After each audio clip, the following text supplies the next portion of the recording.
conceive, believe, achieve. Shut the f*** up. You're listening to Believe You Me with Michael the Count Bisping and Anthony Lionheart Smith.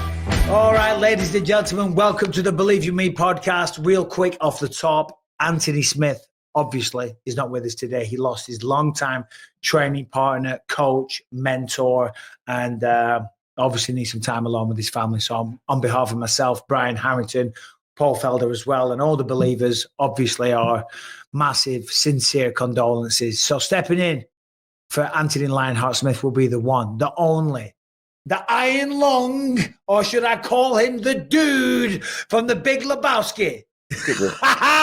Look at this sweater, man. Bro, my wife's just saying it's cold because I told her to put the AC on. You're up there in Philly. How's the weather up there? It's actually really nice today. It's like 65, sunny. We haven't really hit that deep cold yet, but we'll get there soon enough. But right now, it's just like it's California weather here right now. Oh, well, beautiful. You just got an autumn vibe going on there. You know, I'm heating up some apple cider upstairs, Michael, putting some fresh cinnamon sticks in there and just, disposing of the pumpkins as the leaves fall gracefully onto the ground. Yeah, it's you should be a poet. I mean, art school, man. It's art school. I can see it in my mind. Wow. I want to be in the Felder household. That sounds so cool. You don't want to be in this basement right now. It's all a facade. It looks like I've got some posters in the back, but it's just, we got Halloween trash and stuff that we still got to put away all over this freaking place. Oh, bro, we've got a cauldron of Halloween candy still by the front door. I was just snacking on some. No one's eating it apart from me. And I haven't worked out in about 4 weeks now because of the neck stuff. I haven't done a thing, but I'm like, we need to lose that candy because I'm the only one eating it and consuming it. Paul, thank you for stepping in. We appreciate it because we have a lot to talk about today. Yeah, of course, we do. UFC 309 at the weekend. Tremendous fight card. A lot of talking points, a lot of storylines. You were there working the desk, correct? Yes. So you were there. Let's get into it right off the top. Stipe Miocic has retired.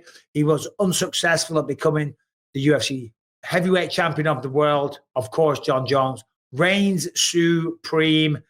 I thought it was a great fight. I really enjoyed it. I thought Stipe looked dangerous at some moments. He had Jones actually turning and running, but I guess he was just being smart and getting out of harm's way. But ultimately, I thought it was a really good performance from the one and only Jon Jones. Yeah, I mean, whenever anybody has a layoff like that, both guys coming off a long layoff. But man, Jon, just every time he shows back up, it looks like he doesn't skip a beat. He's one of those guys. We talked about it on the pre-show too.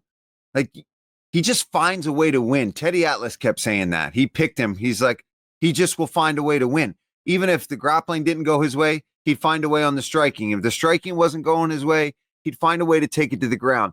Jon is not the best at any particular area. Like, I can say that with confidence, and I don't mean that in an insulting way, but he's the best at putting it all together and finding a way in those fights to make it work, man. It was incredible to see. And that back kick, dude, when he landed that, I was like, holy shit. If that was on the liver side, that would have lacerated his liver. I don't know if what I saw was true, but did he break ribs and lacerate his spleen? Did you hear that? I don't know about breaking ribs, but he continues to break records. And whilst I just talk, do you want to is it possible to pull your camera down a little touch just for framing purposes, Mr. Felder? There we go, framed up like a goddamn G. That's the thing about Jon. I mean, we'll get to Tom Aspinall and the Pereira thing in a minute, and I'm not going to be quite as complimentary, but he does seem to every time have a new approach. Tonight Saturday night, we saw some new stuff. I mean, those front snap kicks to the body, they were lightning fast. That spinning kick, and he actually jumped off the air as he threw it, as you say. If that was to the liver, that would have been bad. It probably did break ribs. He's now defended the belt a ridiculous amount of time. 16 title wins, 17 title fights. And the way that he did it against Stipe was just unbelievable. Brian just put in Miocic's manager, Lloyd Pearson of Vayner Sports, told MMA Junkie that Miocic sustained no broken bones. Thank you for that, Brian. Yeah. No broken bones. But sticks and stones may break your bones, but spinning back kicks will hurt you. Yeah. The grab was nice. The front kick was nice. The foot sweep in round 1 and the ground and pound, that was vintage. And his jab too. I think that's something that got overlooked just because of all the, the elbows and the ground and pound in round 1. And then round 2, he kind of chilled out. He kind of picked some shots. That's when Stipe, at least credit to him, man. He definitely came in there to try to take his head off. He really wanted to get after him. He was just missing the speed to be able to close that distance. And I don't know if it was age. I don't want to make too many excuses for Stipe. I think Jon on the night was just a bit better and is more well-rounded as a mixed martial artist, and moving up to heavyweight. He just brings all that speed from 205, and he hasn't really lost that step. That was the big question, right? We were wondering, okay, he moves up from 205 where he had the speed. He was one of the more dynamic guys at light heavyweight, but how does that translate when you start to face these bigger, stronger guys? Well, we saw him go out there and take out Cyril Gane in a couple minutes, and then we saw him have some real cage time in there with a true heavyweight, possibly the greatest heavyweight champion the UFC's had. And I don't want to say he made it look easy, but pretty damn close. I mean, he kind of did make it look easy, and that sounds really bad to Stipe. I'm not trying to sit here and disrespect Stipe. He's first off just such a great guy. So he's not the type of guy that you can sit here and say bad things about and besmirch him. And certainly after he's retired, right? That's not a nice thing for anybody to do. I saw him Wednesday. I was doing some interviews, and I saw him then, and I spoke to his coach, Adam DeSabato, who's like a wrestling legend from Ohio. And he's like, bro, Stipe's 251. He's the strongest he's ever been. He's going to kill this guy. And I was like, whoa, here we go. But of course, coaches always believe in their fighter. Yeah. Stipe did look good. He looked in shape, but he was a little slow, And yes, he threatened Jon a few times with very serious punches, with massive consequences if they connected. But Jon was smart. Jon was brave enough to turn around and run. And what I mean by that is brave enough to say, I don't care what you guys think. I don't care if you boo. I don't care if you call me a pussy, a duck, call me a go, all that shit. I'm getting out of Dodge. Yeah, I'm out. I'm out of here because I ain't taking that shit. No way. We saw the same thing in the co-main event. Chandler literally was doing sprints around the goddamn octagon, man. But hey, when you're in there with crazy-ass Charles Olivera, sometimes you got to just take a lap. You got to take a lap. Oh, we'll get to that one in a minute, Paul. Don't you dare jump ahead. You might be dressed as the Big Lebowski, but I'm the dude on this show. Listen, well done to Jon Jones. Unbelievable. Yeah. Unbelievable. What was also unbelievable, though, was the continuation of the not accepting the fight against Tom Aspinall. I had dinner with Tom and his team on Wednesday night. Tom was the backup fighter. He's been very disciplined. He wouldn't have a beer. He's like, I might step in at the last second. He was getting paid handsomely for it as well. And I think a text message has been leaked since then with some numbers on, which we're not going to get into. But he was taking it very, very seriously just in case. And he's like, I'm the next guy up. And then Jon Jones at the post-fight presser. In fact, Brian, I do believe that we have the footage of Jones saying it, which we can react to as Paul adjusts his beautiful sweater. And then Dana was in here, and you said if the Tom fight, you want to be well compensated. Dana said his quote was, "He will be, but he knows you're going to disappear. He probably won't hear from you. We won't hear from you. And then when you want to talk, you'll quote emerge and talk with Dana and Hunter." So I guess what is your plan moving forward for the next few weeks? I'm not really worried about the Tom fight. I'm really worried about the Pereira fight. That's what I want to do. That's what I want to do, and I think if the UFC wants to have me back, then I think that's the fight they'll make. I've been really clear about my intentions. That's what I want. And I mean, I just feel like anybody would understand at this point. Like, I'll retire the heavyweight belt if I have to. It's like, dude, give the guy what he wants at the end of the day, And I'm not talking to Dana directly. I feel like I'm at a place now where, I want to take what I find to be super fights. I don't want to fight dangerous up-and-comers anymore. I want to fight dangerous, established champions. So Tom can have the heavyweight championship. I don't really care about it.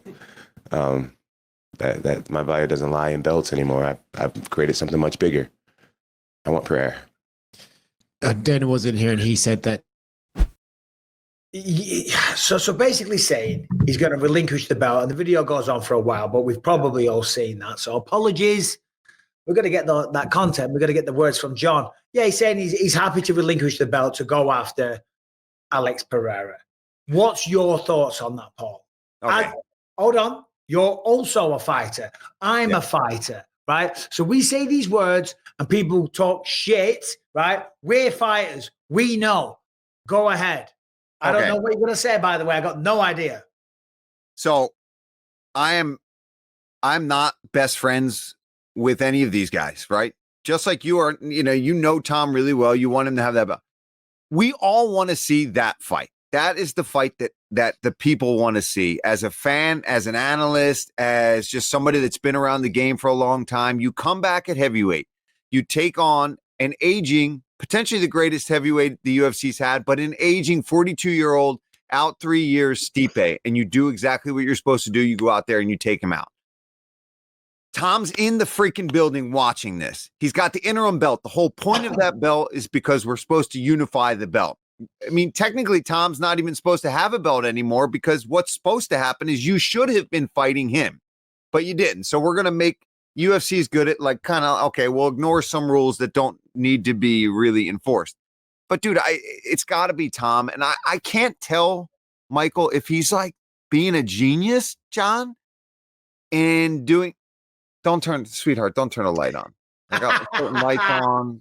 Oh, and you were on a roll. You were on a roll. Goddamn kids. Thank the you. Kids. Say hi real quick. Please. Get out of here. Hi there. How are you? All right. We're talking Jon Jones. Get out of here. I love it when the kids get a little bit of FaceTime, though. Yeah. She's beautiful, Paul. Oh, yeah. She's great. She's just getting done school not too long ago. So hopefully done the homework now, but you know how it is sometimes. Oh yeah. School. My guy never gets homework, apparently. Anyway. It's just, I can't tell if he's using the Pereira fight to kind of just get what he wants financially and get more hype. But the more I hear it, the more he keeps kind of saying, oh, well, if I get this, but I really want the Pereira fight. Man, I don't know. The fact that he's willing to potentially go back down to 205 to face Alex versus instead of staying with his belt and facing Tom, it starts to make me think he's dodging him. And listen, Jon Jones kicked my ass up and down all over this house. But Jon, I mean, that's the fight, bro. If you're the best ever, if you are the GOAT, why can't you go beat this young kid? That is my only issue with it, because you're right. It might be the most genius piece of marketing ever to make everybody want it, to make everybody campaign for it like we are doing, right? To have Dana standing there, because Dana at the post-fight presser said, no, he's not making that Alex Pereira fight. He's making the Tom fight. Now, granted, they can't put a gun to anybody's head and force them to have the fight. He could do this, though. He could say, all right, well, you want to fight Alex Pereira at light heavyweight? Well, you're not getting paid the money that you want. And then on Jon Jones' side, he can say, well, guess what? Well, I have the ability to just walk off into the sunset then. So it's kind of one of these. If you do that, you don't get either one of them, right? You get neither. Now, my only Jon could do whatever he wants. My only issue is, as a man, as a fighter, imagine you're their size, Paul, is him saying he doesn't have this obligation to fight these young, up-and-coming, hungry, dangerous guys that have an ability to beat him. I don't get that. That's what my problem is with Jake Paul, fighting guys that he knows he can beat. Alex Pereira, he has a very blatantly obvious path to victory. He just took down Stipe. He took down Cyril Gane. He will take down Alex Pereira. Yeah, Will he be able to take down Tom? That's the question. That's the fight. That's what we want to see. Yeah, I'm with you, man. And listen, Jon, at this point, if he wants to negotiate and play a little hardball, I'm cool with that. But as long as it's for the fight that the UFC wants, that the fans want to see, that makes the most sense. Listen, if you wiped out all the contenders at heavyweight and you wanted that super fight with Pereira, cool. Yeah, we want to see that. I mean, I think you handily win that fight because of your grappling ability. But if let's say you beat Tom, you beat the next guy in line, and then you're like, there's nobody else. I just want to do crazy matchups. That makes complete sense. But there is a clear guy that we're all wondering, is he better than you right now? Not all time, but right now, if you were matched up in 4 months, is he better than you? Yeah. Tom likes to think so. Jon likes to think he's better. There's one. I mean, dude, if you're still as in your prime as you looked on Saturday night, line it up, bro. And so, it doesn't. I know he doesn't want to lose and all this, but dude, if you're as confident as you are, it's the guy. It's the fight. It is, absolutely. And I'll tell you something as well. The version of Jon Jones that we saw Saturday night, because I've always said, I think Tom would beat Jon. But when I was watching it Saturday night, I was like, Jon looks big. Yeah. Jon looks fast. Jon looks like he's got the ability to go 5 rounds if he wants to or if he needs to. Yeah. I believe Jon will give him some problems. I believe that is a real fight that the world wants to see. And it will be a shame for all the fans in mixed martial arts. And let's remember, this sport ain't shit if it wasn't for the fans. It's the fight that everybody wants to see. Tom by far got the biggest round of applause when they did the celebrity shots. Yeah. So Tom, the whole arena went crazy. Well, other than when Donald Trump walked in the building. That was amazing. That was YMCA. Dude, I was watching that from up above, from up in one of the booths with the ESPN desk, and just watch. I walked in at a similar time. I thought, is this for me? Yeah. I'm like, wow, man. I've been out of the game a minute, but man, I haven't lost a step. They still love me. I still got it, kids. It's no, it's the president. Never mind. All right, this episode is sponsored by PrizePicks, which is the best place to get real money sports action with over 10 million members and billions of dollars in awarded winnings. PrizePicks has made daily fantasy sports accessible to all.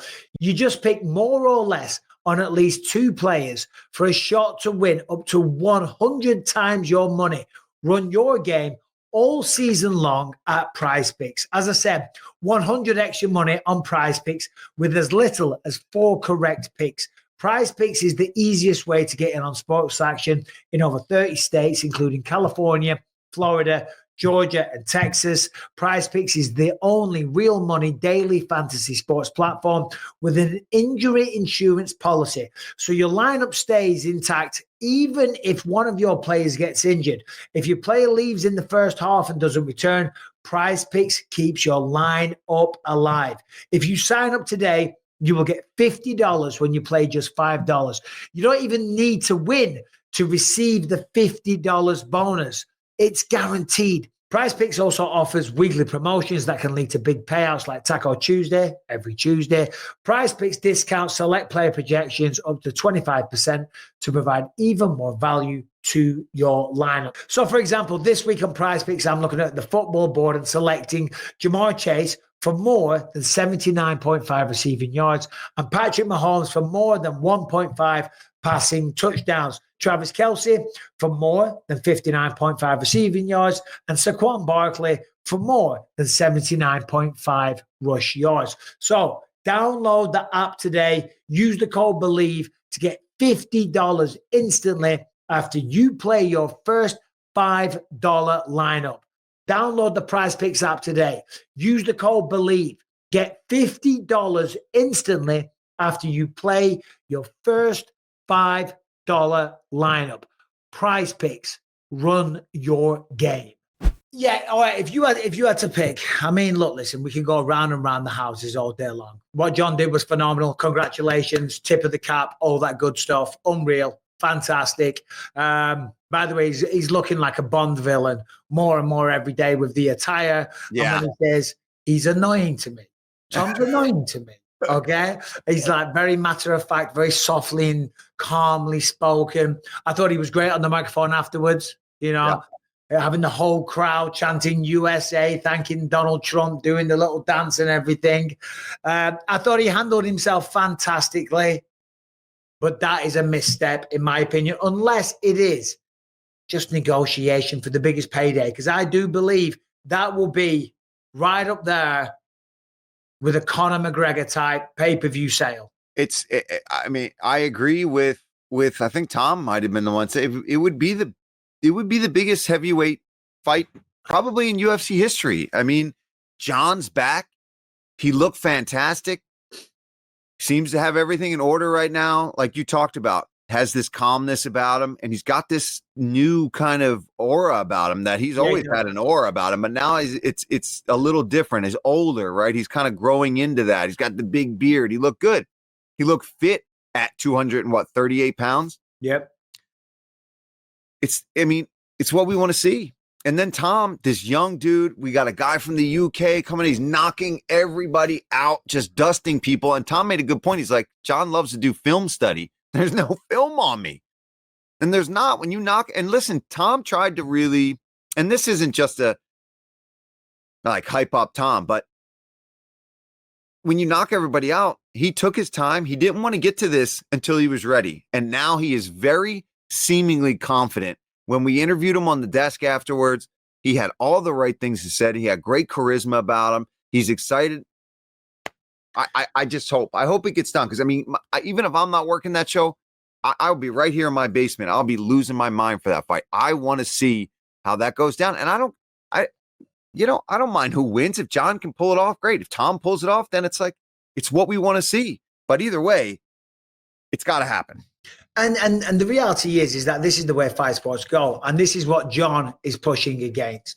Fight sports throughout the history of the world, the guy comes up, works his way up, he becomes a contender. And then the sad reality is that eventually you get chewed up, you get spat out, and then pushed out the back door as used up, damaged goods. Yep. Jon's trying to avoid that, and I understand why. And he's being smart, and he's trying to make money, and he's trying to keep his legacy, and fuck legacy, who cares about that? He's trying to keep his reputation intact as the greatest of all time, because that means something to him. Okay, by the way, he's not the greatest of all time. According to the media still. We'll get to that one in a minute. So I know what he's doing. But this is what fighting's about. It's about testing yourself. You know, so anyway, we've had this conversation a million times. I want to end it on saying, well done, because it's phenomenal. It really is. Dana was talking very, very complimentary of him at the post-fight presser and just saying he's the baddest man. He's the greatest fighter in any kind of sphere, whether it's boxing, MMA, you name it, the greatest fighter to ever compete in combat. Do you agree with that? Yeah, I mean, I got to say that I do, because it's mixed martial arts. And at this level, at this point in this, the development of mixed martial art, he's got the size. So he's already the biggest guy. He was 205. Now he's moved up to heavyweight, which everyone has kind of always looked at as, the guy that's the heavyweight champ in boxing, whatever it may be, is the baddest dude. And he's ruled over 2 divisions for however long, not lost yet, other than the DQ that he got way back when. And now those elbows are legal. So, although at the time they weren't, but yeah, I would agree that he is. And here's one final point, actually, just as you were talking, it occurred to me. The heavyweight division isn't exactly stacked. Let's be honest. It's very top heavy. Yep. Like a lot of their physiques. But it's just not. If Jon fights Tom Aspinall, then he's cleared out the heavyweight division. Cyril Gane, one of the most athletic guys. Stipe, the greatest to ever do it. Then Tom Aspinall, who is realistically the only other threat. There's nobody else. There's no one with the movement and the skill set other than Tom. There's literally no one. There's really and then not if he wants to fight Alex Pereira or whoever it else, hang his gloves up, whatever. He can say he cleaned out 2 divisions. And then that is set in stone. He is the greatest of all time. There's absolutely no question. And it's not a given that Tom Aspinall wins. No. That'd be a very, very close fight, even though Tom, I do believe currently with the bookmakers, is a favorite. Yeah, I know the graphic that we had on the show. I don't know if it was before the fight or after the fight, but it was that night that when we put it up, and he was a slight favorite, which is, that's wild, man. You got to be loving that if you're Tom Aspinall to see your name as a favorite going into a matchup with Jon Bones Jones. I mean, you've got to really sit back and be like, holy shit, I really have come a long way from where's he from in England? he's from a town called Atherton, which is Greater Manchester, right? And it's just down the street, half an hour from where I'm from, right? Yeah. Very normal, very working class people, salt of the earth, very warm, funny, super humble, modest backgrounds. Now he's out there, he's getting given, you know, he was given a Jacob & Co. watch for free last week. He's getting paid handsomely. He's going to get millions of dollars for Tom Aspinall, for Jon Jones. Couldn't have happened to a nicer guy. Him and his dad are awesome. Dana said that, look, listen, he wants paying FU money. Don't worry. We got it. Yeah. We'll pay him. Yeah. What do you think that looks like? If we were to sit here and hazard a guess, are we talking 15, 20, 25 million? I was thinking like 15 to 20 at least. Yeah. I mean, that's big. That's big paydays, man. Plus, and is that that's before even pay-per-view, right? I mean, you would say that that's what he would want even just to be there. Just to walk in. Yeah. Isn't it great? And it's funny. I was just going to say, it's amazing now to see mixed martial artists making this kind of money. And granted, Jon Jones is Jon Jones, McGregor's McGregor. But there's a lot of other people out there as well that don't know about it, that are making massive paydays, okay? There's a lot of money going around. And I remember when I started MMA, like there was people in England like Ian Freeman that came before me, and they didn't get paid very much, you know. And I was like, oh, I'm so lucky because I'm in the new wave where I'm earning hundreds of thousands. Now they're making tens of goddamn millions. I'm like, you bastards. Yeah, you were born too early, Michael. You got in too early, man. Too old. So it's no wonder that Jon Jones wants to fight Alex Pereira over Tom Aspinall. Alex Pereira can't even knock out a fan. Oh, yeah. No,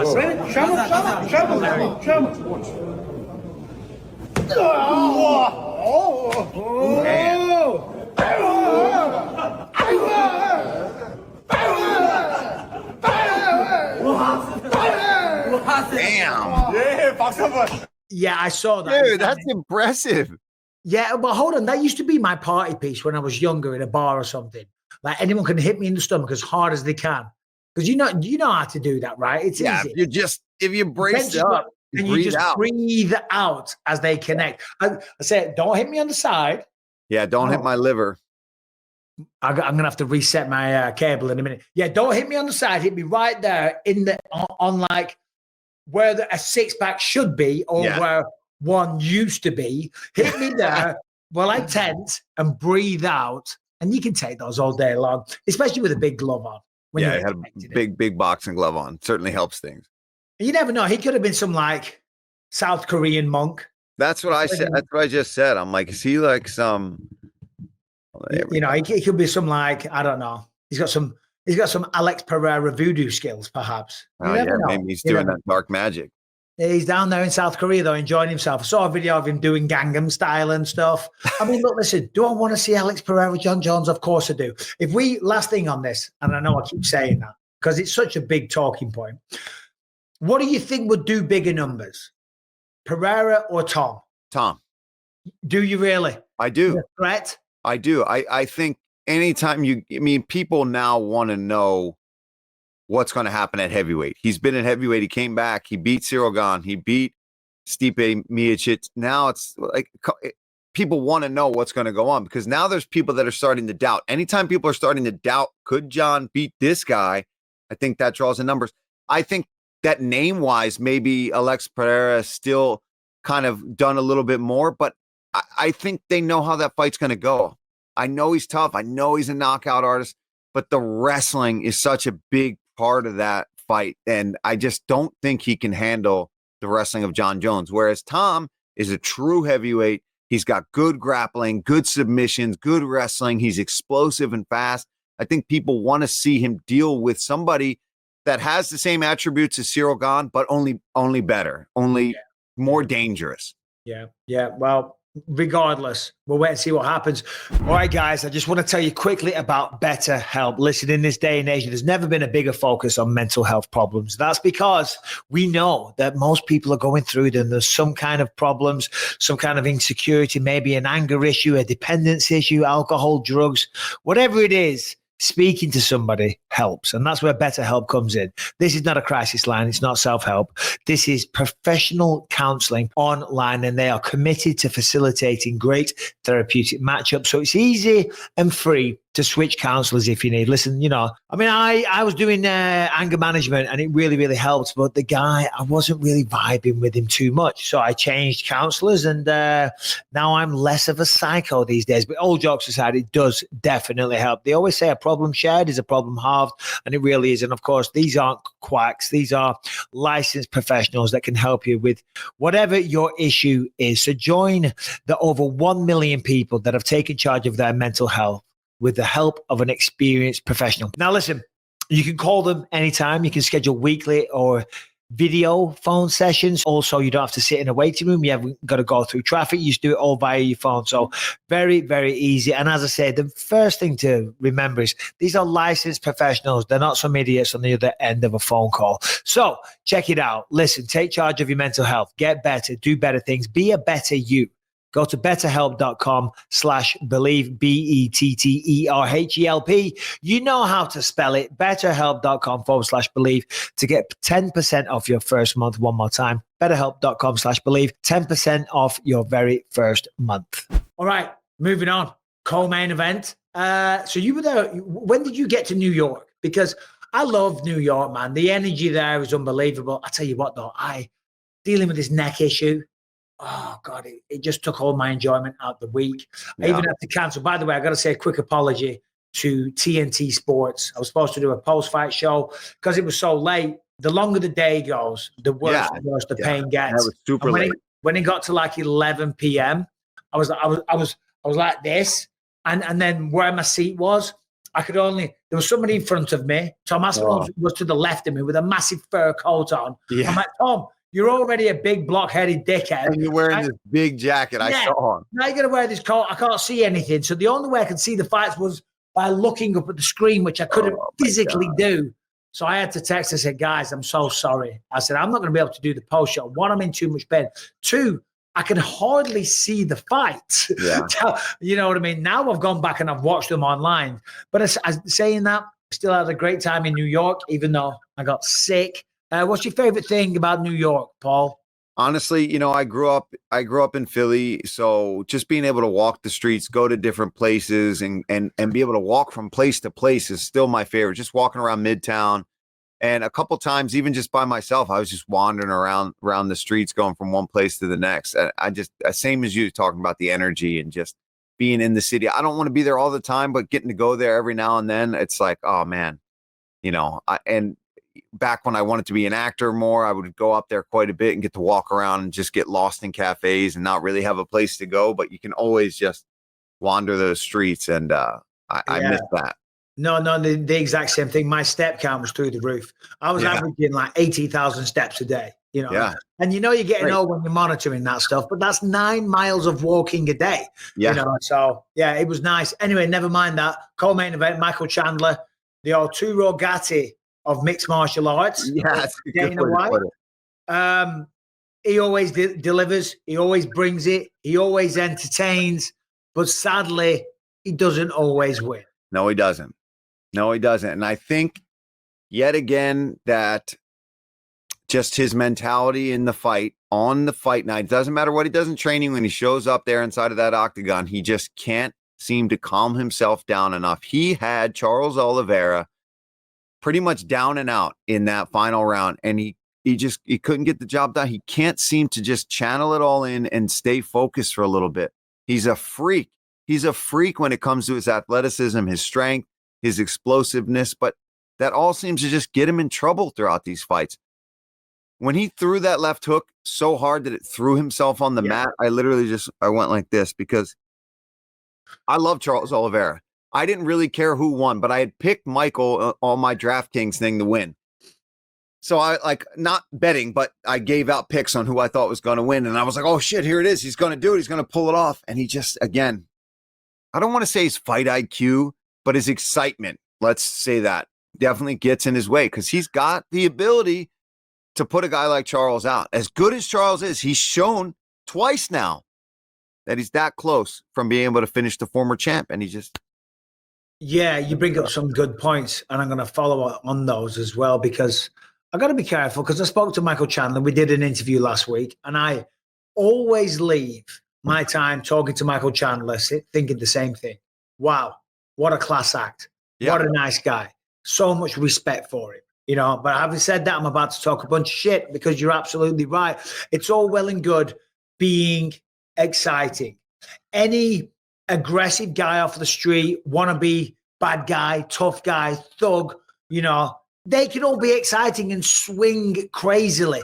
But what separates you from being a meathead fighter and being world class is not only having discipline and a work ethic and the ability to push through those hard training camps, but staying focused and disciplined and following a game plan and not overcommitting to shots and not swinging like a wild man so much so that you fall on the floor. And he's got to look at that going forward because, yes, he's brilliant and he's entertaining and the crowd were losing its mind. And, yeah, it was so impressive that after taking a tough beating, still to turn it all around and almost get a stoppage in the final round and to climb to his feet and put on a show and jump to his back and, thrilling the audiences. It's amazing. And for that, I got so much respect. But he's kind of his own worst enemy because he's got all the attributes that you want, but he's got to control this. Yep. I say it all the time. It's a broken record. That's why I became the champ when I was almost 40 myself, because finally I worked with a good coach, Jason Perillo, who worked on this side of things. You've got to fucking slow it down. You've got to be disciplined. You've got to follow a game plan. You've got to respect your opponent and be a thinker. You have to think. The best fighters are the best thinkers. That's why Jon Jones right now is probably sitting at home in Albuquerque, laughing his head off because he knows what he's doing. He's messing with all of us because he's a great thinker and he's manipulating everybody. He's playing us all like a little violin, right? And that's what you got to do. You've got to think when you're in there. And Yep. Chandler doesn't seem to think. No, it gets too much for him. And again, too, he kept stumbling over his own feet along the cage, and he just couldn't seem to set his feet right. And then when he would, it was just he overcommits to things. And a guy like Charles, as dangerous as he is, you can't do that in front of him. Charles just kept it simple. Leg kicks, 1-2s, trying to find that hook, mixing. And then Charles is not the wrestler in that situation. It's supposed to be Michael Chandler. And who gets the takedowns? Who gets control on the ground? Oh, yeah. It's Charles. And then at one point he had Charles hurt and he went to the wrestling. He went to grappling with him. And it's like, you need to keep him on his feet and go after him. And again, those are just those simple moments where he loses focus. And that's why he loses so many of these fights. It's like he absolutely, if he could control himself in there, he could be a champion, I would think. But not when you fight like that. You're always just going to be exciting. And listen, there's nothing wrong with that either. You'll make a lot of money being like, going out there, throwing haymakers, getting exciting fights. But even with the slams, I thought they were awesome too. But you basically accepted that you lost the fight. Did you really, you're not really going to knock out Charles Olivera by slamming him on his back while he's controlling you. You got up twice. You should have taken those moments, maybe try to break the foot off, try to turn into him, try to get out of those positions, try to get a finish him. UFC 66, I made my UFC debut. I put Eric Red Schaefer. Yeah. Man with the same hair color as yourself. Do you know Eric? I remember him, yeah. Yeah, Eric Red Schaefer. He mounted me. I escaped mount and I tried getting up and grabbing a single leg like an idiot with that British grappling that I had. He jumps on my back, right? And I do the same thing. I stand up and I lean forward and I shook him off a little bit. And then I stand up and I jump forward and I spike his head on the ground, which almost, he even said in an interview, it almost knocked him out. I'm just taking an opportunity to tell everyone how great I used to be. Yeah, go ahead. But if you're going to do it forward. Don't do it backwards. That's not going to knock the wind out of Charles Olivera. It's going to make a nice big boom and the audience is going to go, whoa, that was cool. But all it's going to do is sink in that choke even further. Yeah. I agree. I thought the same thing. Why not try to pile drive him onto his head if you're going to go for a big slam? That would have been putting him on his back is not great. So what do you think's next for Charles Olivera? Title fight against the winner of Islam versus Arman? Yeah, I mean, I wouldn't mind seeing that. Because who else is there for him to even fight at this point if he's not next in line? There's nobody. He's kind of fought everybody. Exactly. He's fought everybody. He's proven himself. I guess you beat Michael Chandler, but does Michael Chandler really get you the title fight? I understand the narrative. That's my hesitation with it is he's already beaten him for the. I understand the narrative for Michael Chandler because the UFC are trying to do him a solid and say, right, look, listen, if you beat Charles Olivera, we shall reward you with a title fight because you've just had 2 years out of the company. But if you're Charles Olivera, yes, he's ranked number 2, but he just lost to Arman. He hasn't fought Islam though, has he? Did he fight Islam? Yeah, he lost him in Abu Dhabi a while back. He lost to Islam. He's beaten Gagey. He's beaten Poirier. I think if Islam for some reason loses to Sarukian, I think that makes sense to get that rematch because it was really close. A lot of people thought that, Charles may have done enough in that fight. He almost submitted him. So I think it makes a lot more sense to give Charles that fight but then the problem with that is Islam is probably going to get an immediate rematch with Arman if he loses. Yeah, without a shadow of a doubt, because he's the pound for pound number 1, guys. And yeah, of course, Islam head and arm choked Charles Olivera. What am I saying? So look, listen, well done to those guys. Bo Nickal, Paul Craig. The crowd did not like that one. Overrated. Overrated. That's got to feel bad. Have you ever been in an arena where your fight was getting booed, Paul? Can you remember it? No, not. I mean, luckily for me, you were always in bangers. I was always in stupid fights. Yeah, I was getting beat up or beating somebody up most of the time. And I certainly didn't rely on sitting back and waiting and sitting back and not doing much. The thing about Bo is I know he is a up and coming prospect. I know he's still young in the game when it comes to the amount of experience that he has, but you can't get put into those spots and expect people to not be a little bit hard on you when you just don't capitalize the way that you're supposed to capitalize. If you want to get fights to really build up your record and you don't think you're ready for those moments to shine, you should be fighting at the Apex. You should be fighting at fight nights and build up your record.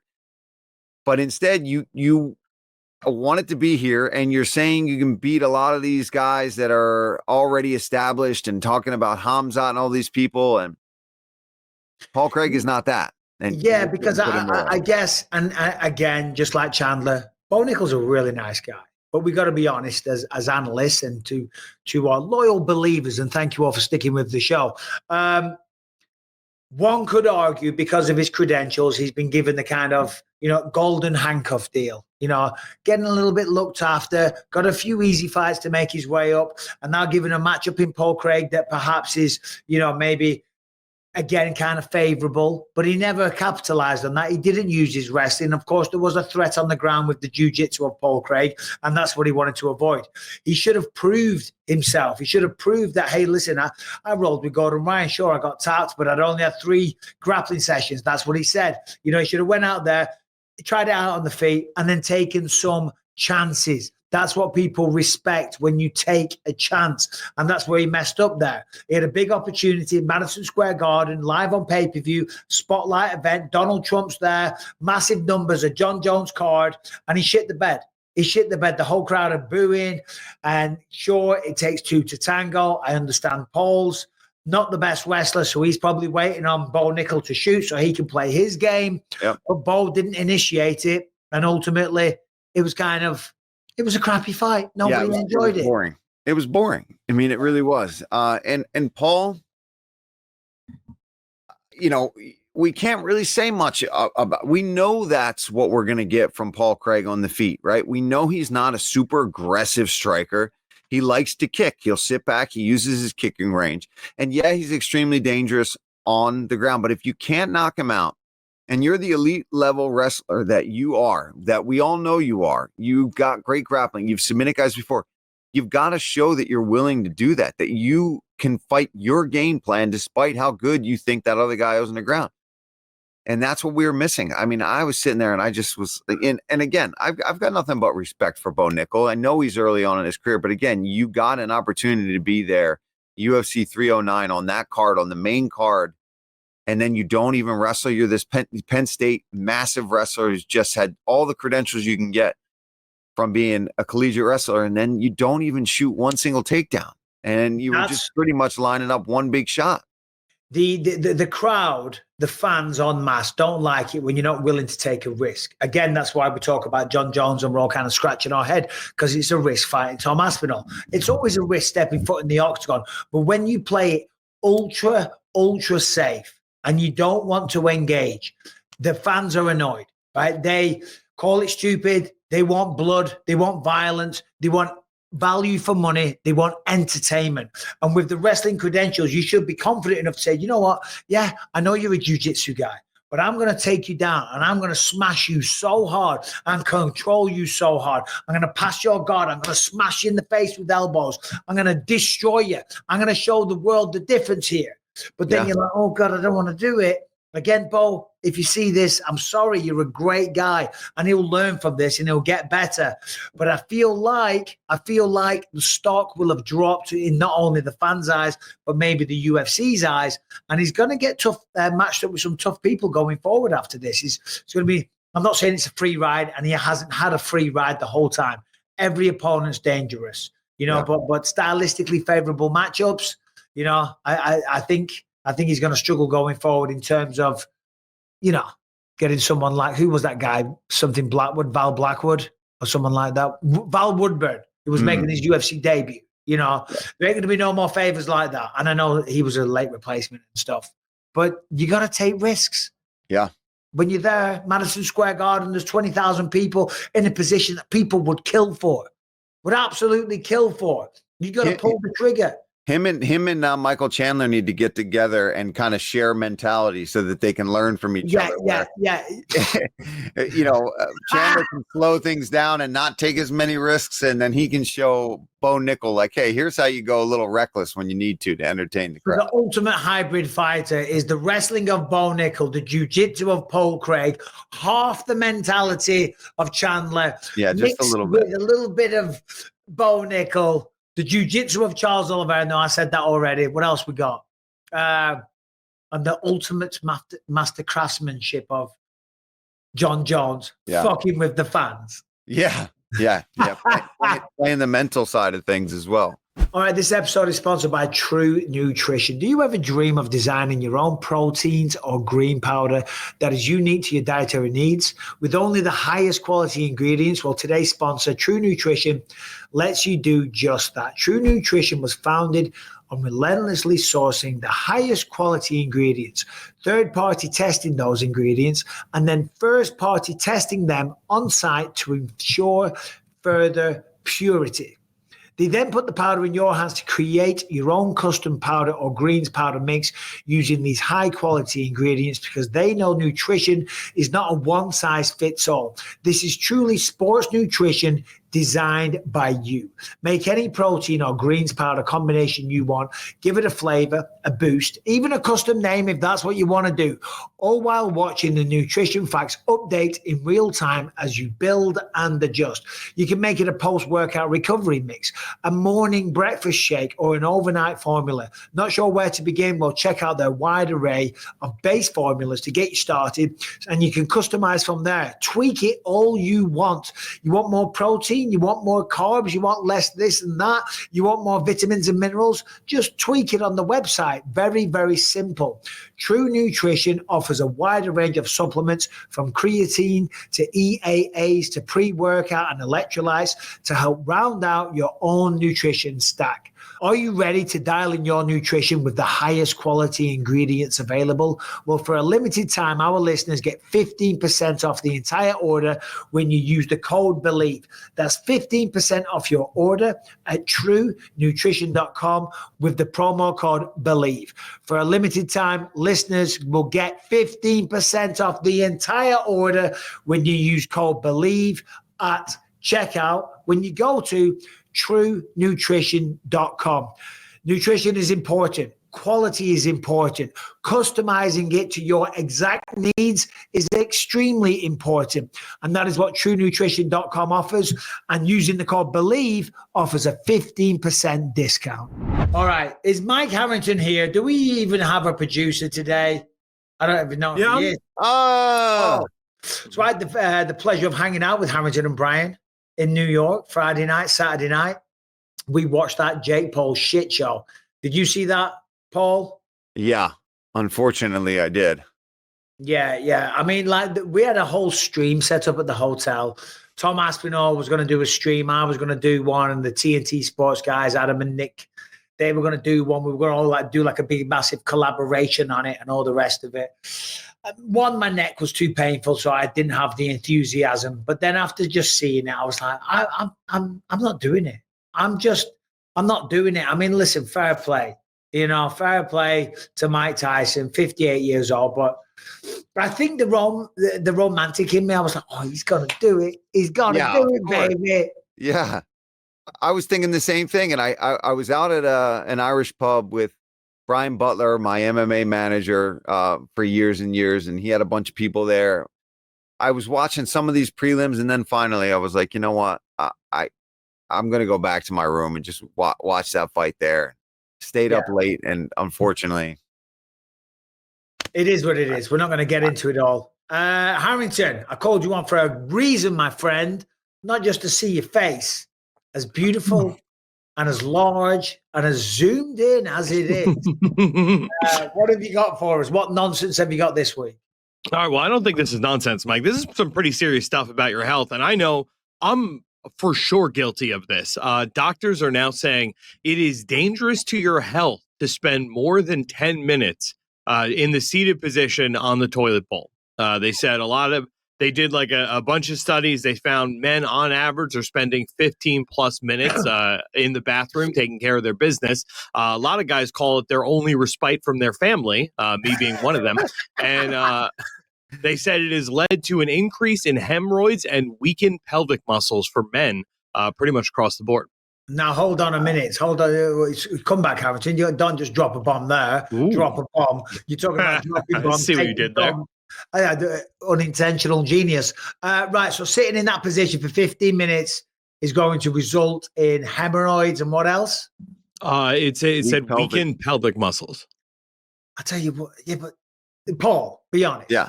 Yeah. Average dump time. If you've got the time, you're at home, you've got your phone in your hand, you're scrolling Instagram. Well, see, that's the problem.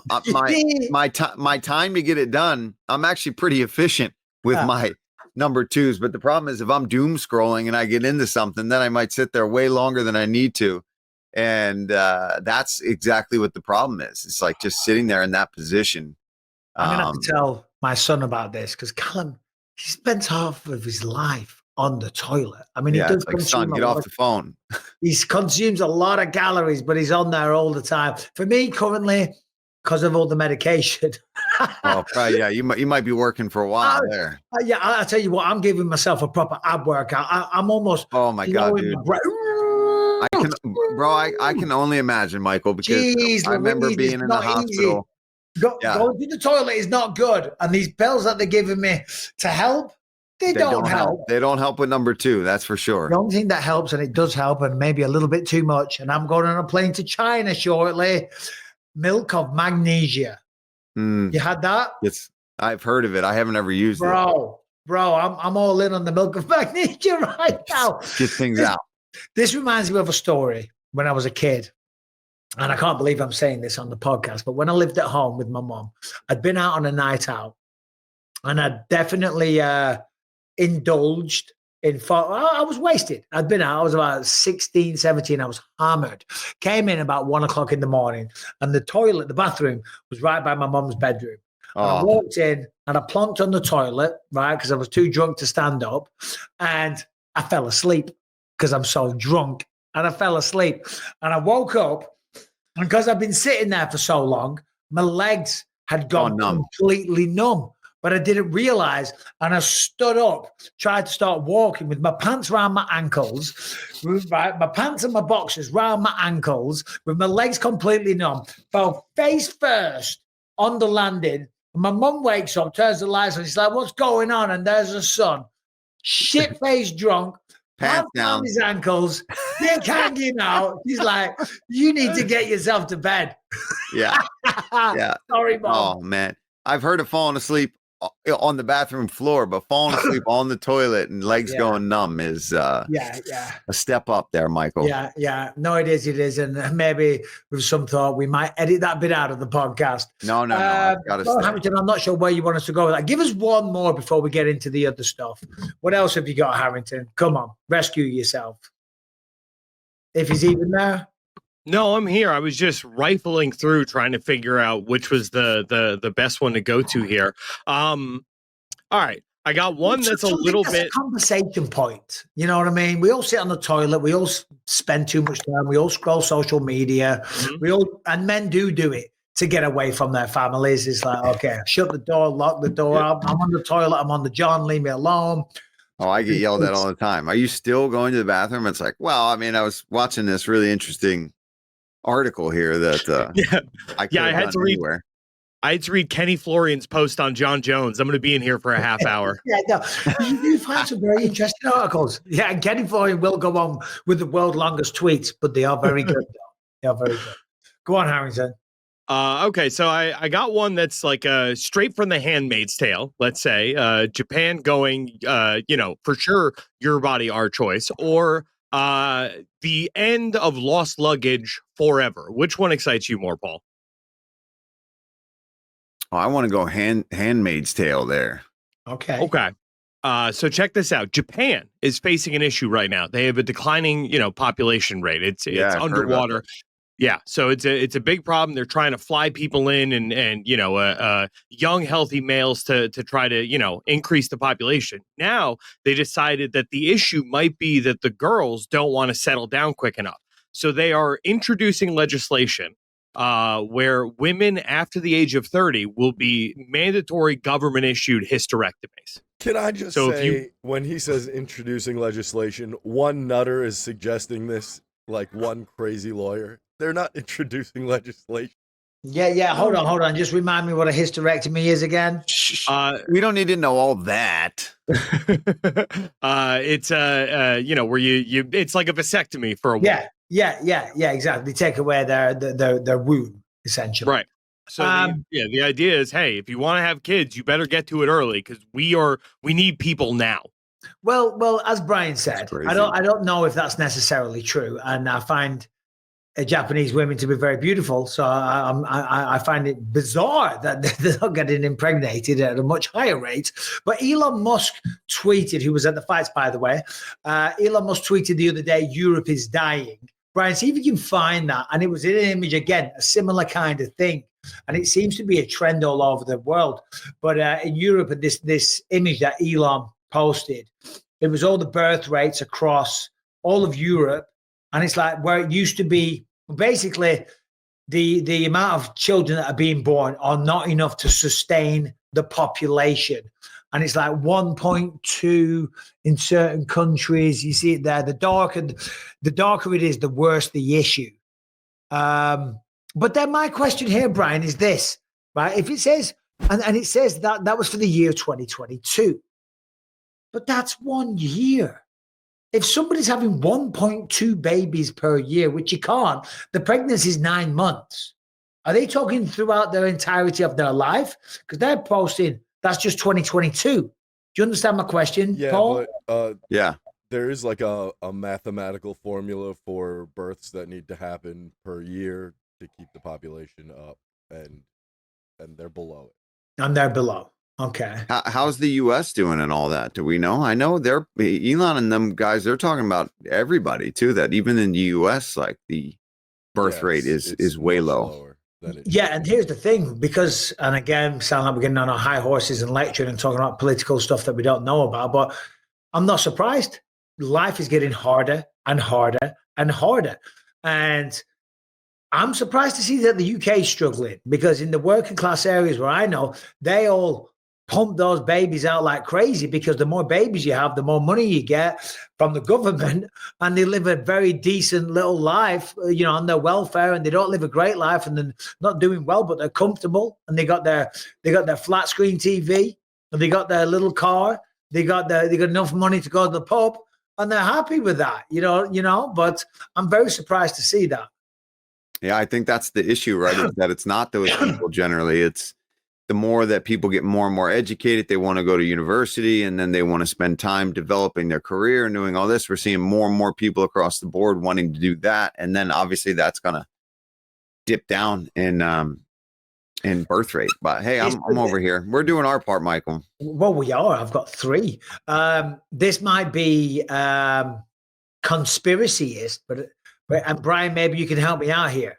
Apparently, this whole feminist movement to encourage women to become professionals and go into the workplace was to raise taxes for the governments. So now it's biting them in the ass, because all these career women, they don't want to have babies now because, they've had it put into their mind and brainwashed that I'm going to be a CEO. I'm going to wear a pinstripe suit and be a power woman in the boardroom. This conspiracy goes a little deeper and much darker than that. I want to know it. Ooh. I want to know it. I think that's for a different show. We like YouTube to pay us advertising. Yeah, but just give us a little taster. We're going to get misinformation. So the people in charge, let's say, have the Rockefellers. Yeah, banking and all this other stuff. They are trying to reduce the population. It gets really deep and dark, and it's definitely not for this show. Well, Bill Gates actually did say we need to depopulate the planet. He did say that. Oh, yeah. Verbatim. Yeah. Depopulate. It's like, what does that mean? Like mass genocide? Yeah. Kill us off. Yeah. Feed us plastic vegetables and fruit that are farmed. Which they are doing. Which they are doing. They feed us a load of. Put our tinfoil hats on. Oh dear. Harrington, this is your fault. Look at you've got me talking about falling over with shit coming out of my ass in front of my mother. And now talking about all kinds of absolute nonsense. What else you got? Give us an MMA story. MMA, please. Okay, well, I mean, to be fair, I've been, a little out of the loop as far as what you guys haven't covered. But I think the biggest news that came out over the weekend was the fact that Ian Garry is going to be out of that fight with Joaquin Buckley. Instead, will be fighting a co-main event at UFC 310 against Shavkat Rakhmonov. In his place, Colby Covington will be fighting Joaquin Buckley at UFC Tampa. Yeah, thanks for bringing that up, Harrington. I got to say this. You can say whatever people want to say, because Ian Garry's been the victim of a lot of, call it online bullying, call it abuse, and a lot of it's kind of, some of it's been warranted, and he's kind of asked for it, and he's kind of been an easy target at times. But you got to respect this man here, right? He has backed it up every single step of the way. He's won every single one of his fights. He's undefeated. He's very good. He's talented. He's methodical. He uses his brain. Right, that fight against Jeff Neal, the crowd was booing, but he stuck to a game plan, and it was effective. And now here he is. He's asked to switch up from Joaquin Buckley to take on Shavkat, who's 18-0, 18 finishes, and the man says yes. If that doesn't get your respect, I don't know what does. So for that, I'll say fair play to Ian Garry. Yeah, I thought the same thing. I thought, here you go. You picked your time. This is definitely a time to just bite down, step up, move up into the bigger spot, fight potentially the more dangerous guy, and line yourself up. You go and get that win. You're fighting Bilal. You're next in line. You go and beat Shavkat. There's no doubt in my mind. 100% you are lined up. You are next in line for that title shot. It's worth taking the risk. It's worth, at this point in your career, undefeated, right? Yep. Ian? 15-0 versus 18-0. Yeah, so it's perfect. I mean, what a title eliminator to go in there and be a co-main event. Is it 5-round co-main event? I think it is as well. It's got to be. It's got to be. I love that they're doing that for these big fights like this too. I think having these co-main events be 5 rounds, especially when it comes down to seeing who's going to be next for the title shot. I love that the UFC is doing that now. And hey, Colby Covington took a fight. We've been waiting. Who's he going to fight? What's going to happen? But Colby's fighting Joaquin. I love that fight. Yeah, me too. I tell you what, it's not an easy fight for Colby. No. Colby's getting older. He's kind of, slipped a little bit here and there. Joaquin Buckley is a monster. Super explosive, dangerous. ridiculously fast. He's wrestling everybody with power doubles these days and launching them through the air. He's going to talk a lot of shit as well. And so's Colby. And I'm going to be there in Tampa calling that one. Are you working that? It's you and me. Let's go, Paul. I know. That's what I was saying. When I saw that, I was like, "Oh, I'm calling that one. That's going to be easy. That's an easy main event to get geared up for. They're going to be at each other's throat the whole time, talking all kinds of trash. And again, another huge fight. Colby goes and beats the surging Joaquin Buckley, puts himself right back into the picture. And same thing for Joaquin. He gets to take on somebody that's fought for the belt, twice, 2 or 3 times. And if he goes in there and wins that, let's say that Shavkat and Ian fight for some reason is a dud. I don't imagine how it could be, but there's a chance where you're either jumping the line or you put yourself in for another, then you're the title eliminator after that. So, or you could sit and wait potentially if the UFC wants to shake it out like that, how quickly they pair up the winner of Ian Garry and Shavkat. So the welterweight division, boom, the wheels just got turning. And things just got put right back into motion. It looked like, oh man, Bilal dealing with that staph and that infection. He's out. What's going to happen now? Credit to them too for really getting these guys lined up, figured out, and now we've got this little mini tournament going on in the welterweight division. It's exciting times for that. Could you imagine, like the shitstorm it would be if for some reason Colby Covington? Because, the pressure's on, let's be honest. Colby's an entertainer. He's had a good career, but he's under a lot of pressure here. If he's going to ever get that belt, he's got to beat Joaquin Buckley. Got to win. Let's say he shows up. He does it in ridiculous fashion. He smashes you. He has the audience eating out the palm of his hand. He cuts the promos, like a WWE, like Michael Chandler at his finest. Yeah. He's Ric Flairing everybody to death, and everyone's like, we love Colby again. And then he gets to go against Belal Muhammad. Belal versus Colby, the war of words. Oh, man. And the shit that will get said by Colby Covington. Oh, my God. I almost want to see it for that.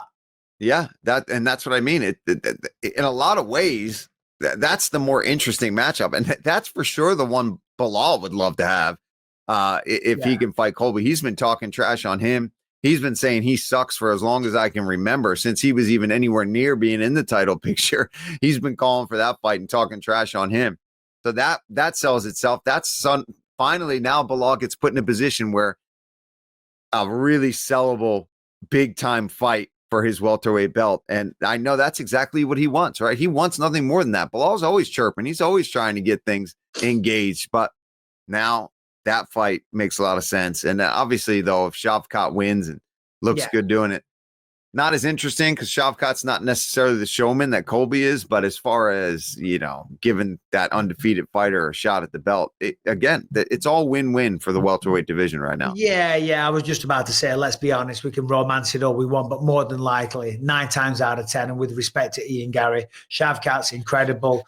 Ian Garry will be a test. He will come up with a game plan, a strategy, whatever you want to call it. But 5 rounds, Shavkat always finds a way. More than likely, Shavkat's going to get a finish at some point in that fight. He'll use the wrestling. He'll take him down. He'll get a submission, and he will be fighting Belal Muhammad early next year. More than likely. Yeah. More than likely, yeah. But hey, I mean, I like that Gary is willing to take that risk because he knows, go big or go home. If I want to get a shot at that belt, it's right now. It's one fight. I'm one fight away. And what a better story for him than if he goes and takes that from Shavkat, somebody that's finished absolutely everybody. God forbid he goes out there and he finishes him. Well, and this is a way, not only for his career, but like the public perception, because this whole, the cook thing and with his wife and stuff, it's personal stuff about his wife, and a lot of fans overstep the mark completely, and it's very personal, nasty stuff. This would be a way for redemption for Ian Garry, because as I say, you have to respect this man taking on Shavkat at short notice. If he goes out there and he beats him and he handles it the right way, it could be a complete turnabout. You know, it could be everyone all of a sudden saying, you know what? He's only a young kid. He's a really talented fighter. He just took on Shavkat. He beat him on short notice. He's going to fight for the belt, and just play it right. Choose the words carefully. The problem is that when you're as young as Ian, you say the first thing that comes out of your mouth. I'm 45 and I'm still doing it. I just told a story I wish I never said 20 minutes ago. Do you know what I mean? But that's why you tune into the podcast to hear utter bullshit. But I'm telling you, this is like the arc of Ian Garry. If he plays this right, he could win some fans back here. Oh, no doubt about it. That's what I mean. It's the time, you know, with where your fan reputation is. And now you go and do that. You take on the guy, the boogeyman of the division that nobody wants to fight. Hell yeah. I mean, once I heard that, that's immediately what I thought. I was like, all right, man. Yeah. Way to go. Way to sack up, for lack of better words, you know, way to really step in there against the scariest guy in the division right now and line yourself up. Yeah. And again, it goes back to the Jon Jones thing at the beginning, right? We're now sitting here going, wow, round of applause for Ian Garry.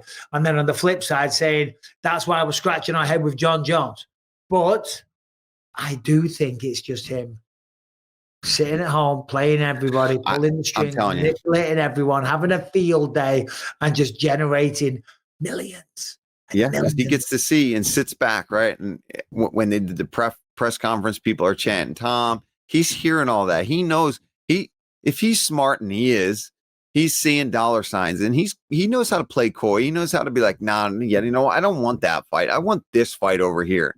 And he just throws everyone off. And then everyone calling him, you know, he's put the duck emoji on things because everybody's saying he's ducking. Tom. Yeah, like, come on, man. He's playing into it all. I think he's playing us all. I really do. It must be such a nice position, you know, because right now, I mean, he's the heavyweight champ, which is the baddest man on the planet. He's financially secure. And it's just what a nice feeling to be like, I don't care. Yeah, I'll do what I want. I'm going to say I want this other guy who's not in my division. I don't no fight lined up. Anything from anybody. Yeah. I've got money. I'm secure in myself. I've won every single fight I've ever been a part of. I don't have to fight another day in my life, and I can still live like a king to the day I die. And you know, if you want me to come back, I want stupid money. Hey, God bless. God bless. What a position to be in. Now, real quick, me and Harrington will finish off the show because I know you got stuff to do, Paul, so I won't keep you too much longer. Apologies. Oh, good, man. Hopefully you've got this video, Brian. Darren Till is going to be stepping into the octagon against Tommy Fury, the only man to defeat the legendary Jake Paul. And they did a press conference. And in that press conference, Darren Till is saying if he starts losing the fight, he's just going to kick him in the head. Check this out. I laughed my ass off at this. Go on, Darren. And everyone that I've sparred from the Olympics who's turned over pro, it's different watching me on the television. At the end of the day, if I can't beat it, I'll just kick it in the face in there. How about that? Well, that's not going to happen, Darren. Well, it obviously is. How are you going to stop? Because we're 8 in the cage now in a boxing ring, and you're going to find out that boxing is very different fight, to I'll MMA. just kick you straight in your face. Listen, you won't know what you kick me straight in the face. Well, that's it. It's going to be a proper fight, then, isn't it? But then I'll win because I'm a proper fighter. Well, you're not a boxer. I don't walk into rooms. I don't walk in a room like this and see boxing and go shit. Darren. I walk in. No one in here is a threat to me. Not one person in this room. Security, your dad are not a threat to me. I'm an MMA fighter, so why come over there? Or elbow you in the face, I will. Why no one can do anything about it. Why come over to boxing? Listen, Darren, have you forgot I sparred your brother? I sparred your brother Tyson and beat him like a baby. Yeah, it's fine. So if I'm in that fight and I'm losing, I'm going to go, right, I'm kicking him in the face now. Listen, Darren, you got to walk into the fire. Oh, Darren's out of his mind. It's good to see a clip of Darren Till again, man. You know, it's been too long since I've seen Darren Till talking smack on a microphone. I don't care what style fight that he's doing. As long as he keeps showing up and doing that at press conferences, sign me up. I'll watch Darren Till all day. I mean, because he's a Scouser, so they got that quick. I love it, man. It's really hard to win an argument with the Scousers. They're so fast with the banter. And Tommy says, yeah, well, if you do that, we're having a real fight. And he's like, yeah, well, good. because I'm a real fighter. I mean, everything he said is true, though. And I think a lot of MMA guys like us kind of know that. Like, we walk into a room with these boxers, they will beat most of us in a boxing match, 100%. But if it turns into a brawl and a street fight, it's over. It's over. Yeah. I'm not a jiu-jitsu guy by nature, but I sure as shit can take them down and choke them out. I'm not a wrestler. Yeah. But I can like the shit out of the average guy on the street. Yeah, exactly. I did it to Brian Stan, and I did it to a bunch of other people when I needed to, you know. Yep. And a boxer that hasn't worked on takedown defense doesn't know the first thing about a whizzer or an underhook or whatever the case may be, right? You're on the deck, buddy. Simple as that. I tell you what I really like, though, is how he said, I sparred with your brother, Tyson Fury, and I beat him like a baby. Yeah. There's got to be some truth to that. I mean, I don't doubt it. So Darren Till has gone out there and beat up Tyson Fury in an MMA sparring, friendly gloves. That's what Darren Till put out there, and Tommy never disputed it. Yeah. He didn't say no, you didn't. Yeah. He didn't. Darren's great, man. He's funny as hell. And man. I hope he goes out there. I hope he gets paid really handsomely for this. KSI was there laughing his head off the whole time. Darren's a character, man. He is one funny human being. I want to see him back in the UFC. We've got one more for Paul Harrington before we let him go and live his life. No, that's getting dark there in Philadelphia. Yeah, it's all right. It's been dark. That's what sucks now.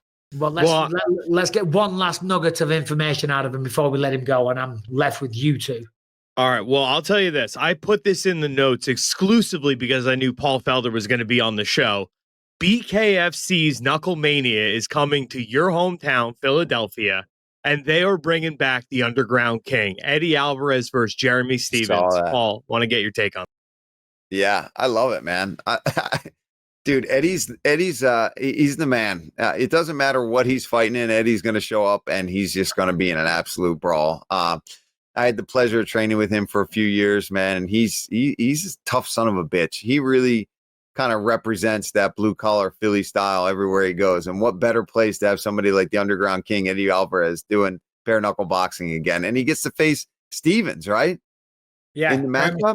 I mean, come on, that's just got violence written all over it between those two. That's we say this about some MMA fights, but that is definitely one of those fights where you're guaranteed that those dudes have agreed that they're just going to beat the living crap out of each other, and they're going to look not even remotely the same after that. And you got to love it. But I know Eddie's getting paid, man.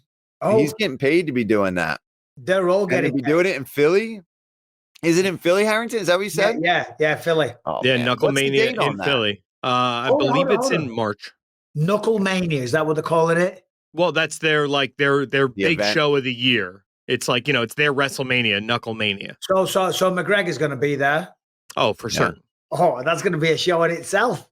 Yeah, Jeremy Stevens. If I can go to that.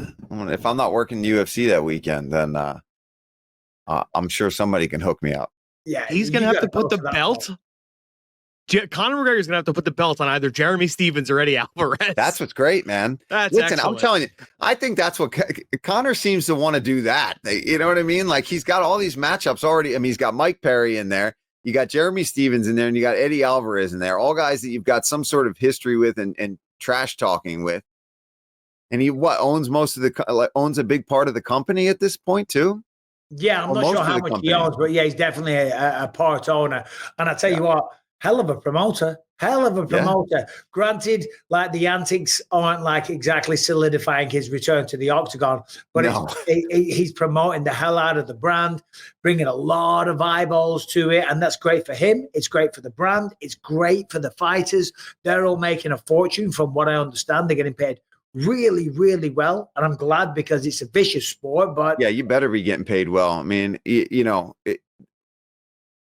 anybody that's been in a real street fight, that when you get punched in the face in the street fight, it's a totally different game, man. When you're trying to square up with somebody and there's no gloves at all on, there's a level of caution and danger in that ring. That's every punch hurts. Every punch hurts, and you can't even put as much on them because you just break your hand the whole time. No, which is just real quick. They went back to the old gloves with the UFC as well, which I think is a tremendous move. Right, they tried something out. They wanted to eradicate the eye pokes, okay? So they messed around. They tweaked with the gloves. It's called, it was, might have been evolution, but they tried it. It didn't work. All the stats showed not as many knockouts, not as many finishes. The brand suffers. The experience suffers for the viewer, for the buyer, for the person in the building. So they're man enough or big enough to say, you know what, we'll screw it then. We're not just going to stick to it, throw them out the window. The new gloves are now the old gloves. I love it. Yeah. Yeah, I like it too. It's like, look, I've tried on those gloves and they are uncomfortable and they are very tight, and you got to like double up the size that you wear, and they just fasten different. They feel different on your hand. You can't get as much wrap in there.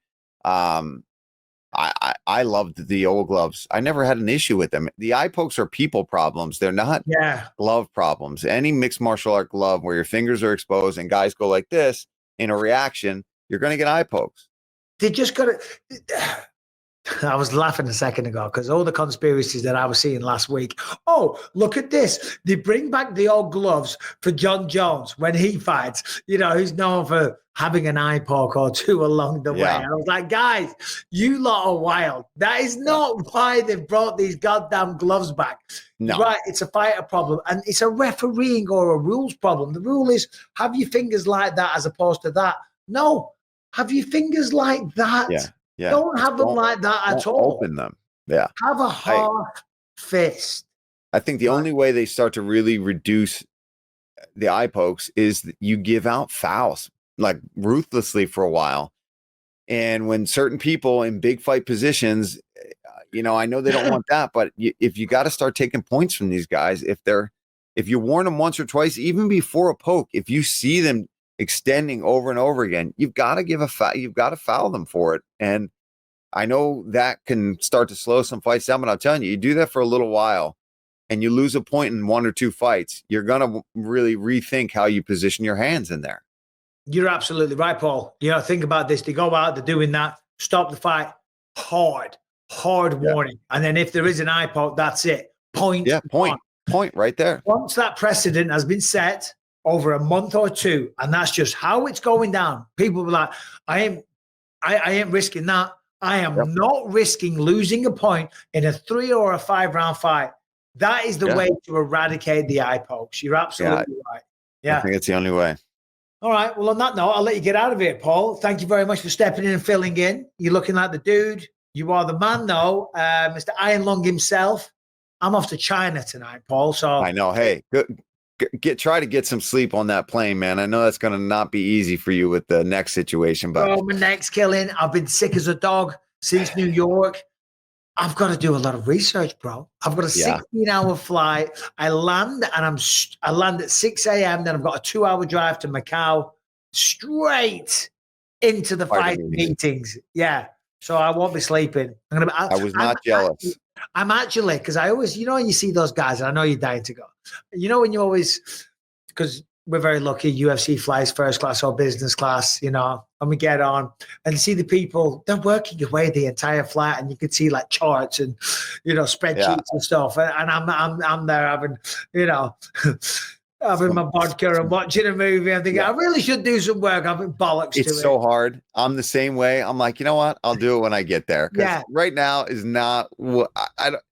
Getting the internet to even work half the time on those international flights is the biggest pain in the ass anyway. And there's some movies that I got to catch up on. Exactly. It's been a while. I don't. How often do we get to sit and just watch movies for hours on end and take naps? Well, you can't do it when you're sitting on the toilet because people start talking about it. I will be that guy. And here's another thing real quick, because our research is watching UFC fights. So when I'm watching a UFC fight on there, then I have some knobhead tapping me on the shoulder. Oh, big UFC fan, are you? Who's fighting? It's like, oh, please. Guys, I'm doing research. Paul, you're the man. Thank you very much. Talk to you very soon. Hey, thanks, Michael. Adios, amigo. Harrington, step into the fold, please, if you don't mind, sir. How are you, buddy? I'm doing great, Mr. Bisping. Fun weekend. Have not burnt the candle at both ends that much in quite some time. Yeah, do tell me about it. I came back, I was so tired. But like Saturday night, I was in so much pain because of my neck. But then turns out sick. I mean, like really sick, like Sunday, Monday, and even today I was in bed the whole time, shivering. My throat was so sore. And 1 minute I was boiling hot, then I was freezing cold. My chest was like so wheezy. I couldn't breathe. It was really bad. Rebecca, God bless her, she's been like feeding me sliced garlic 3 times a day. My breath just tastes of garlic, feeding homegrown lemons down me, the flesh of lemons. And I'm like, can you just go down to CVS and buy me some cold and flu stuff? She's like, no, you don't need that. And she's giving me all these natural remedies. But I'll tell you what, I am feeling better. But it was nice to spend a bit of time with you and Brian. We had a bit of fun there.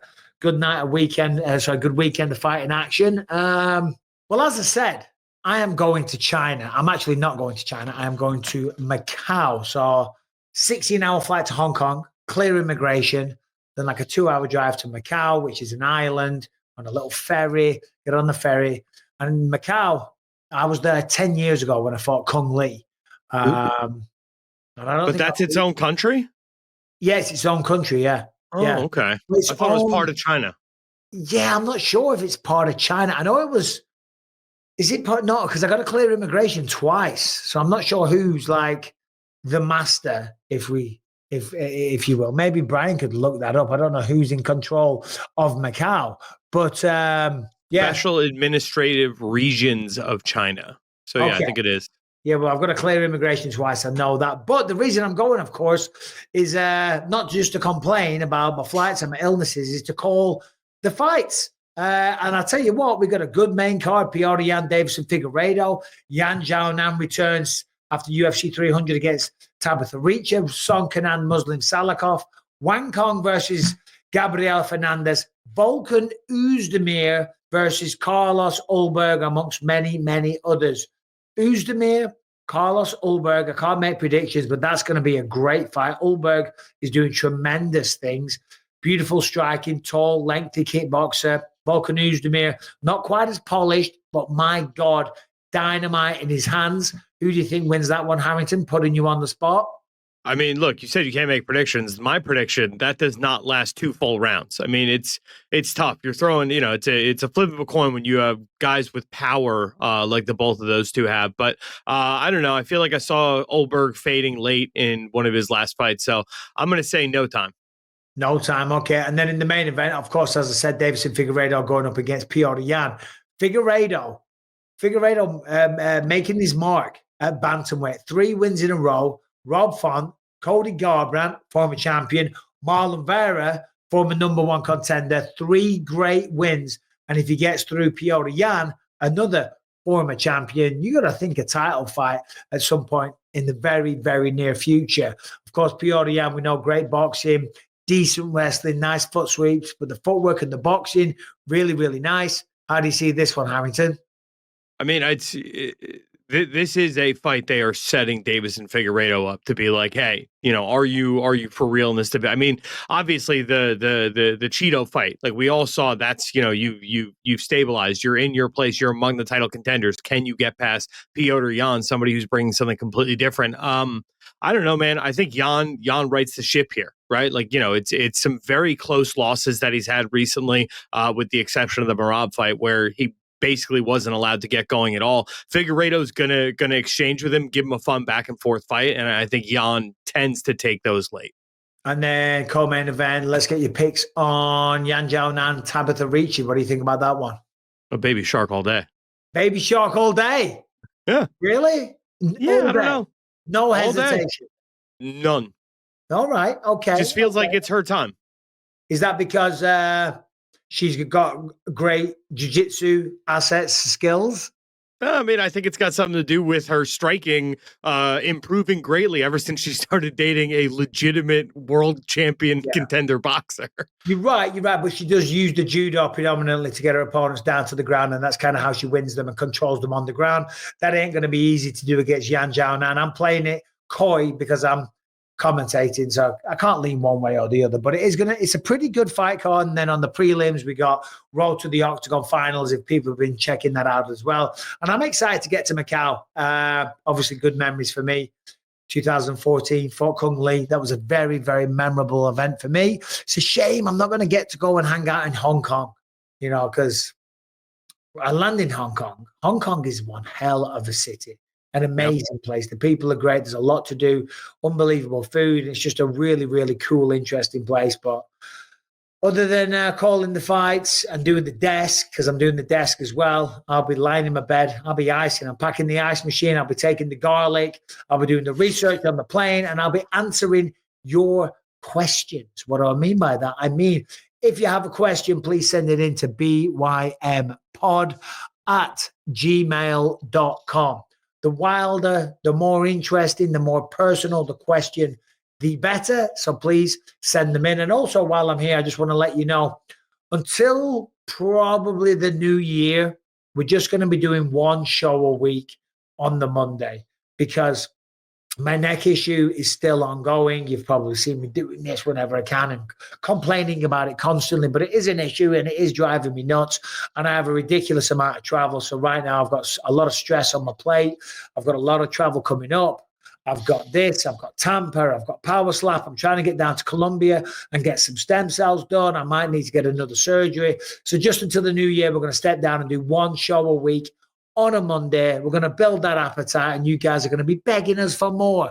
And don't you worry, in the new year, we'll have a new co-host. I don't mean we're replacing Anthony. We'll have another permanent co-host on a Thursday. Let us know in the comment section who you think that should be. Any suggestions are welcome. But Brian, without further ado, the question that was sent in to bympod@gmail.com, what is it? This one's from Marco, and he's asking about the future of Michael Chandler. What's up, Marco? Crew.